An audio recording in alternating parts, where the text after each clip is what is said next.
ہجرت کے بعد واقعات میں مزید آگے بات کو جاری رکھتے ہیں تو نبی مکرم صلی اللہ علیہ وسلم کی یہ عزیز ترین ہستیاں آپ کے سامنے آپ سے جدا ہو گئیں، تو اس لیے یہ واقعات 10 نبوی میں پیش آئے، اور اس لیے اس سال کو غم کا سال یعنی عام الحزن کہا گیا کہ آپ کی جو 2 عزیز ترین ہستیاں تھیں، جن کی وجہ سے جو آپ کی پشت پر تھی، آپ کی ڈھارس بندھاتی تھی، وہ دنیا سے رخصت ہو گئیں۔ اور شب ابی طالب میں ایسے ایسے واقعات ہوئے کہ بچے بلک کر فوت ہو گئے، بھوک سے، پیاس سے، لیکن بالآخر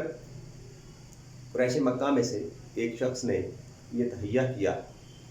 کہ یہ ہمارے بھائی بند ہیں، تو ان کو اس مصیبت سے نجات دلانی چاہیے۔ اس نے ایک باقاعدہ تحریک چلائی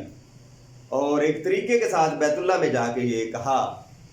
کہ جس معاہدے پہ یہ لکھا ہوا ہے کہ ان کا بائیکاٹ کیے، اس کو ذرا نکال کے دیکھ لیں کہ وہ اپنی جگہ پر موجود بھی ہے کہ نہیں۔ جب اس تختی کو نکال کے دیکھا گیا تو اللہ رب العالمین کے حکم سے ایک کیڑے نے وہ ساری تحریر کو وہاں سے کھا لیا تھا، اور وہاں پہ ایک ہی لفظ رہ گیا تھا، بِسْمِکَ اللہم، یعنی اللہ کا نام باقی رہ گیا تھا۔ اس نے کہا کہ یہ معاہدہ ہی باقی نہیں رہا تو رب بائیکاٹ کا کیا جواز کیا بنتا ہے۔ اس طرح یہ شب ابی طالب کا بائیکاٹ جو تھا وہ ختم ہوا، اور اس کے بعد نبی مکرم صلی اللہ علیہ وسلم نے 10 نبوی شوال میں آپ صلی اللہ علیہ وسلم نے طائف کی طرف سفر کا ارادہ فرمایا کہ مکہ کے لوگ، عام لوگ، ان پر یہ سرداران قریش سب سے بڑی رکاوٹ ہے دعوت کو قبول کرنے میں، تو آپ صلی اللہ علیہ وسلم نے طائف کی طرف رخ کیا کہ شاید وہاں کے لوگ اسلام کی دعوت پر ایمان لے آئے۔ اور وہاں پہ 2 اہم قبیلے تھے، بنو ثقیف اور بنو حوازن، بڑے بڑے قبیلے تھے۔ آپ نے ان کے سرداران کے ساتھ جا کے بات کی، لیکن انہوں نے نہ صرف آپ کی بات کو ماننے سے انکار کر دیا، بلکہ آپ صلی اللہ علیہ وسلم پر کے پیچھے نوجوان لڑکے لگا دیے جو آپ صلی اللہ علیہ وسلم کو پتھر مار رہے تھے اور آپ کو زخمی کر رہے تھے۔ اور نبی صلی اللہ علیہ وسلم نے فرمایا کہ میری پوری زندگی میں اتنا مشکل مجھ پر کبھی وقت نہیں آیا جتنا مجھے میرا طائف کی وادی میں جو میں نے دن گزارا۔ زید بن حارثہ رضی اللہ تعالیٰ ساتھ تھے۔ آپ صلی اللہ علیہ وسلم نے ایک یہودی کے باغ میں پناہ لی، اور آپ صلی اللہ علیہ وسلم کو اتنا زخمی کیا گیا کہ آپ کے تلبے جو تھے وہ جوتوں کے ساتھ چمٹ گئے خون کی وجہ سے۔ تو آپ صلی اللہ علیہ وسلم نے وہاں پر بھی ان کے لیے بد دعا نہیں کی،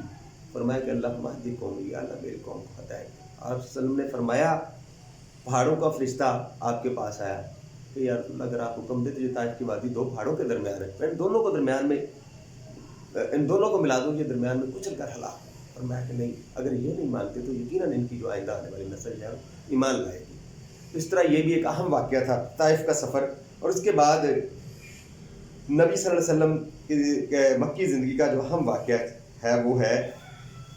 معراج النبی صلی اللہ علیہ وسلم۔ اللہ رب العالمین نے آپ صلی اللہ علیہ وسلم کو آسمان دنیا پہ بلایا